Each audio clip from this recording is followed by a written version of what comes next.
Hello, hello, hello. Welcome to Tuesday Nights Live. We are live. All right, tonight's topic is what is sugar and all that added sugar really doing to the insides of our bodies, including our eyesight, our brain, our liver, our immune system. And at the end, wait till the end because I'm going to tell you what it's doing to your waistline and you are not going to believe it. We're also going to talk about accountability partners and what to do if you feel you do not have a suitable accountability partner in your life, if your spouse or significant other is not on board, or you're a single gal or you're a widow or whatever your situation is. What do you do if you feel like you don't have a good person who's suited for that job? We're going to talk all of that tonight. I am out of breath. I just finished a leg workout, so if I look a little discombobulated and disheveled and sweaty, I'm sorry, but thank God you don't have smell-o-vision because I smell so bad. If you're new here, let me quickly introduce myself. My name is Renee Paulson. I am a recovering food and sugar addict, a wife, mom, and the sugar detox coach. I am on a mission to help every single woman that I possibly can, every warrior woman, to take back control of their health, feel amazing, look great, get off their medication if they want to. Not all medication, I'm not a doctor, but possibility of getting off high blood pressure medication, raise the roof. All right, so tonight we're talking about what is added sugar really doing inside the body. And let's talk about a few things that maybe we already know obviously raises your insulin, but we're gonna talk about some things that maybe you don't know. And I'm gonna try and start from the top, and I made a whole bunch of notes so that I didn't forget anything because some of this information is crazy bananas, like for real. Make sure you stay till the end if you're watching this as a replay because your mind is about to be blown. So starting with the top, a lot of people don't really know that obviously, number one, it starts to affect your brain. You go on a sugar high, sugar hits the brain like a freaking like ping pong light up, like woo, you know what I'm talking about? Like one of those ping pong, is it called a ping pong machine? I don't know what it's called. A pinball machine, that's what it's called. But it's like ding, ding, ding, ding, ding, ding, ding, ding, all over the place. So it lights up your reward system high, and then it will dump you super, super, super low. So that really has the addictive qualities. Sugar is 10 times more addictive than cocaine. It hits the brain the exact same way. It hits your reward system the same way. And just like drugs, your taste buds become like less sensitive to sweet, sugary stuff. So therefore, you need more and more and more to get the same high, and you crave it. And when you do come off of it, your detox, you will have withdrawal symptoms, especially hardcore, like mood withdrawal symptoms, because sugar hits the brain so hard. Now, mood, obviously, if you are addicted to sugar, you are more susceptible to things like depression and anxiety, which is a big thing that people struggle with, and I certainly struggle with it as well. And you know, that's can really, those highs and lows really dump you. Moving down, it can really affect your eyesight. Now, I actually did not know this until recently, but I started wearing glasses. I got to the point where, like in class, I could not see. I want to say like 5th grade. I want to say around 5th grade. How old is that? Like, so it's like 10, 11 years old, when I was like, I cannot see the board. And my mom thought I was full of it until, I was like, really, for real, I cannot see the board. So she took me to the eye doctor and I needed glasses. And I've been wearing glasses or contacts ever since. But I actually, again, went to the eye doctor. Now, I knew this about maybe about a year ago or so. And then again, confirmed with the eye doctor when I just went, that sugar really actually does damage your eyes and your eyesight, which is a shocker. So I also will show you that I just got my glasses changed. My prescription changed a little bit in one eye because I have astigmatism, which basically means your eye is kind of shaped like a football. I got the thin line lenses. Now again, I am a recovering sugar addict, also drinking a 2-liter of regular Coca-Cola every single day. That was like just a Tuesday, which today's Tuesday. But anyway, I got the slim line, which I thought for some reason, when I sent them away and I was like, they're going to be so slim when they come. Look at these. I don't know if you can see because I cannot see you at this point now. But like those things are thick. Like for reals, thick. Okay? So sugar can most definitely damage your eyesight. Moving down to joints, a lot of us now know that sugar causes inflammation in the body, and that really causes pain in your joints. Now, if you're like, I don't really like sweet stuff, refined starches are also can be counted right in there because they process in the body as well, basically the same. Fruit juice the same way. Fruit juice and soda are pretty much the same thing. So if you're having a lot of pain and inflammation or puffiness in your face too, a lot of the inflammation is because of our diet and the added sugar that's added pretty much into everything in our diet. As of, right now, there's like soda is a readily available thing. And what people don't know too, and this goes hand in hand with that inflammation, not particularly joints, but let's talk inflammation really quick. And this is what I've been not wanting to really talk about this because of like the political climate and everybody's politicizing COVID or anything like that. So when you eat a lot of sugar, or let's say I don't eat a lot of sugar, but I have a Mountain Dew every day or whatever that is, that Mountain Dew is over 200% of the amount of sugar that you're supposed to have. So what ends up happening is that it goes into the body and your body inflames itself. Now you need once you hit 75 grams of sugar, which technically I think a Mountain Dew is 77 grams of sugar. So let's just use that as an example. Let's say you have a 20 ounce soda, right? Once you have that, your immune system goes down, gets lowered for the next 5 hours. So your body then inflames itself. Now, right now, there's a new Delta variant and the South African, there's so many freaking variants. I just can't anymore with this. We're all trying to be healthy or vaccinated or whatever your state is. And I'm not politicizing this. I fully believe in COVID because I had COVID last year and I had severe COVID and severe health issues afterwards. I then after having COVID, I had a few rounds of walking pneumonia and now I have asthma. So I have long-term effects from that. So I'm not trying, I'm not here to say it's real or not real. I believe it's real. Whatever you believe, that's on you. But if you are concerned about, especially your immune system, added sugar will take your immune system down for 5 hours. And then also that inflammation in the body is really detrimental if you get sick with COVID, because the people who are being hospitalized, intubated, and are ultimately passing, a lot of what's happening is there's this thing called a cytokine storm, which is basically your body just inflames itself on the inside. And it's very bad. It comes on quickly. And, obviously from the amount of deaths that there are, it's not a good thing. Now, what people aren't talking about, which I don't really understand, is, yes, fighting this with a vaccine, but also let's talk about fighting it with healthy foods and being active and vitamin D levels and just having a healthy lifestyle. Because let me tell you, in the United States, 40% of the deaths from COVID had type 1 or type 2 diabetes. Now, let's take this right out the bag. Type 1 diabetes, you're born with. You can't do nothing about that, and I'm not talking to you. Type 2 diabetes is a food-related illness, a food-related disease that is completely preventable through diet.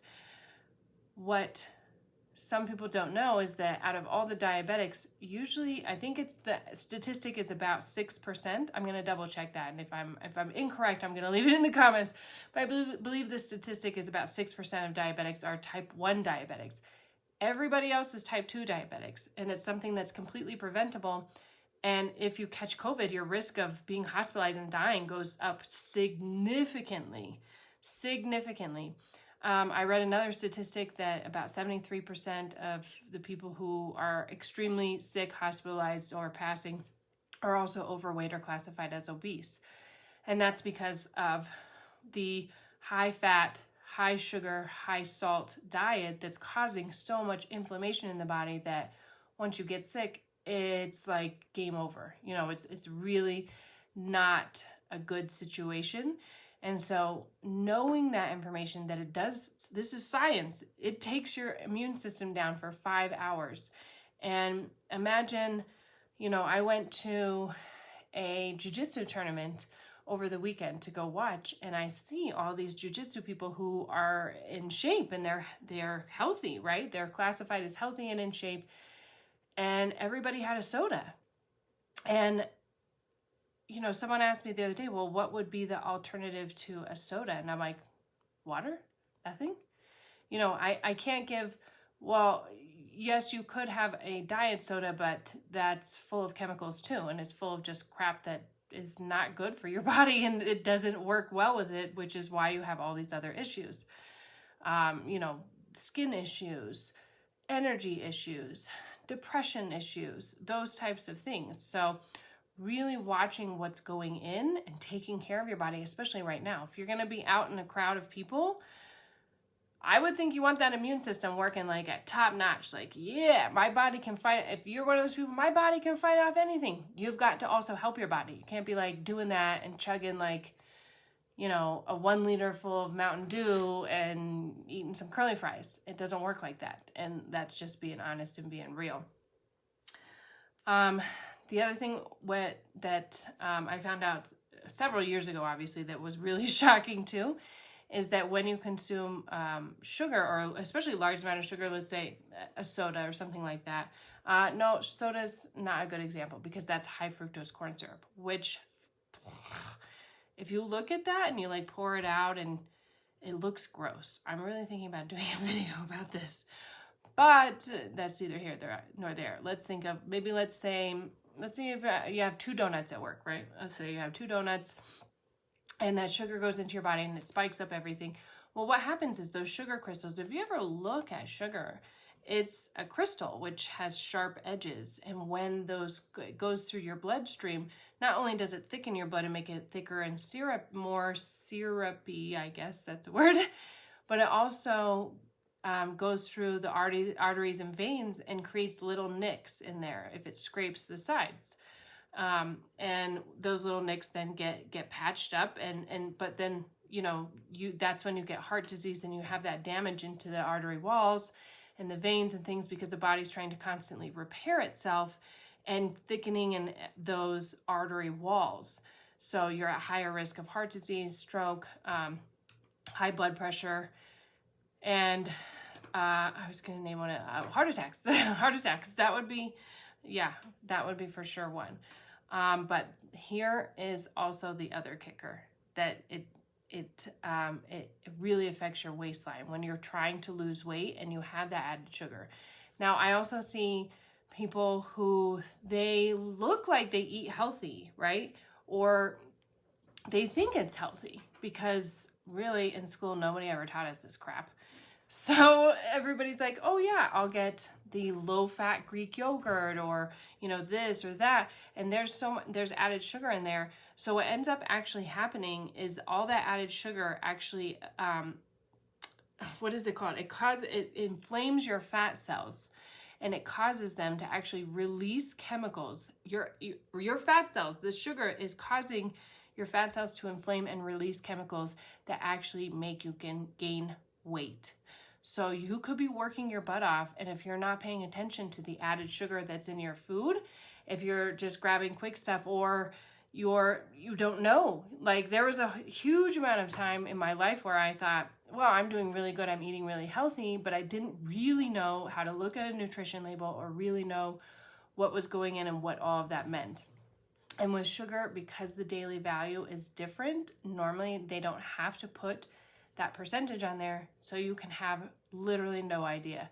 And I've seen a couple labels lately, now that I've been doing sugar videos, that those labels have the percentage on there, but they're like incorrect. That's an incorrect value. Or they're basing it off of the new, you can have 10% of your calories from added sugar.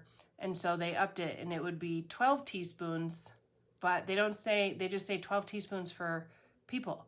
So you're telling me a child could have 12 teaspoons, so we're upping it, but we have a diabetes and an obesity issue in this country. That part doesn't make sense.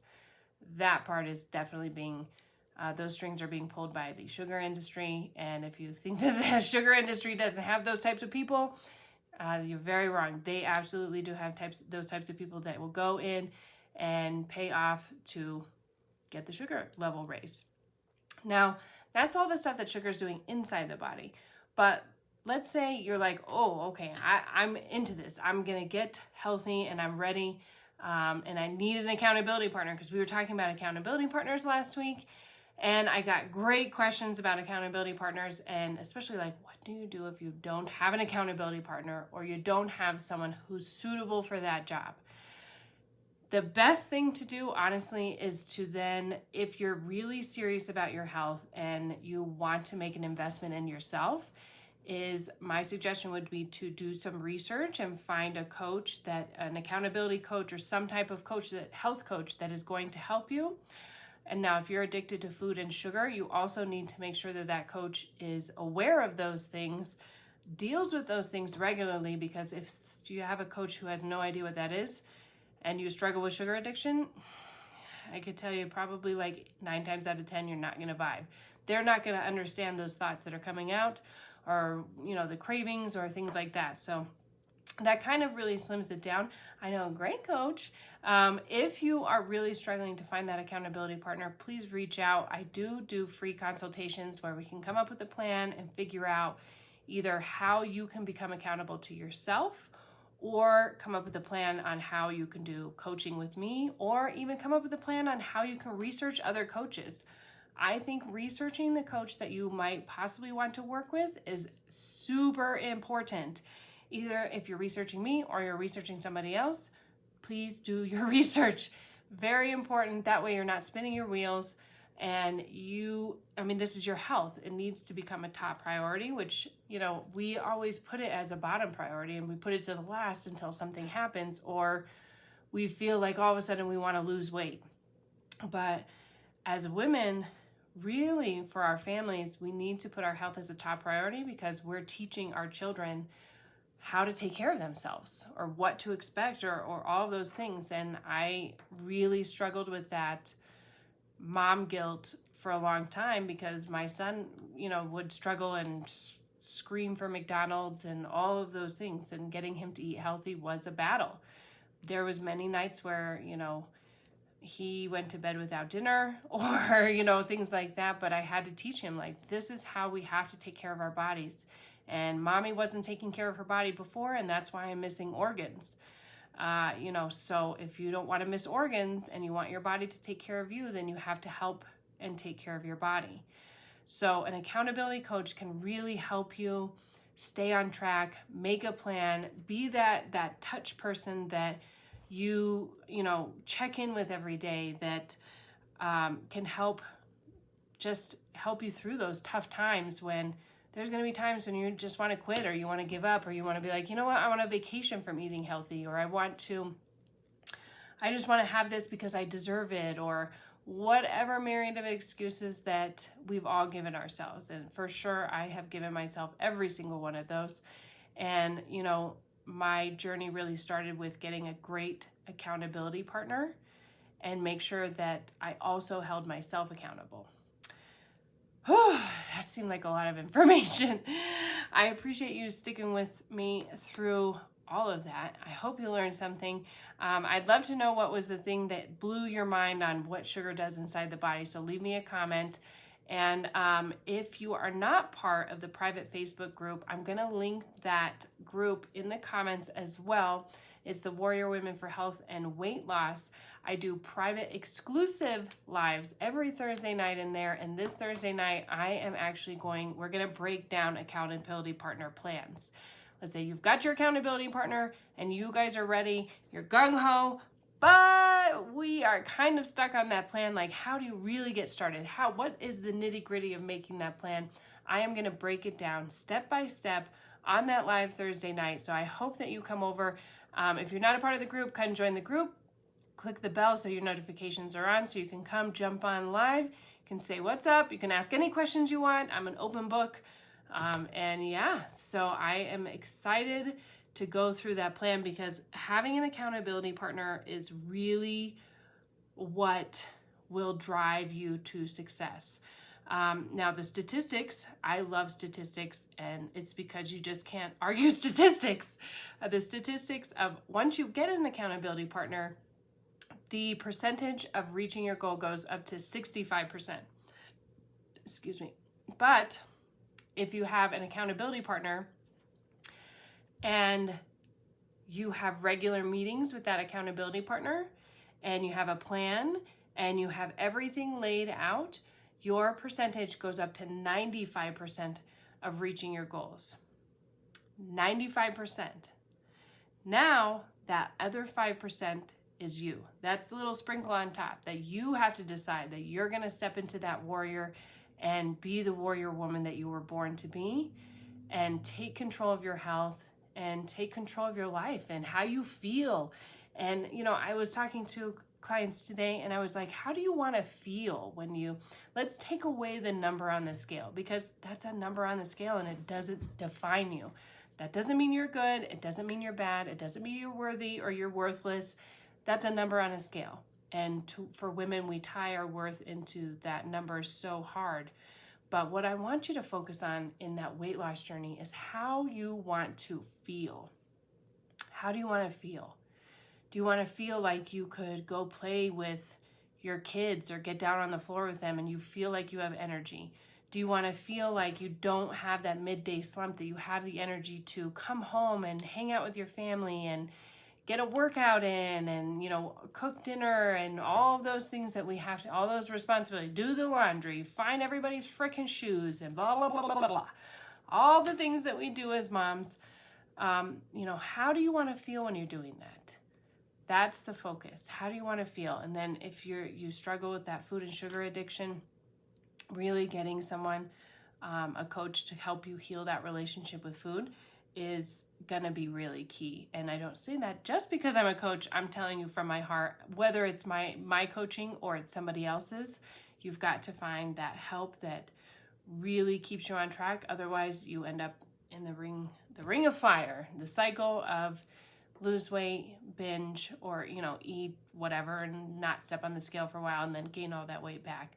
And I don't want to see you in that. And it's certainly not fun. We've all been there. And I want you to step out of that cycle and get the help that you need and start really helping yourself, because you're an amazing warrior woman. You're strong as fuck. So that's my soapbox rant for the night. I love you bunches. I really appreciate you being here with me. I hope you learned something tonight. Leave me a comment and let me know. And like I said, if you're not a member of that private Facebook group, I will be doing a live on Thursday nights, every Thursday night at 7 p.m. Mountain Standard Time. So come join over there so that you can know step by step exactly how you're going to make a plan with your accountability partner. I hope you have a fabulous Tuesday night, and I will see you later. Bye-bye.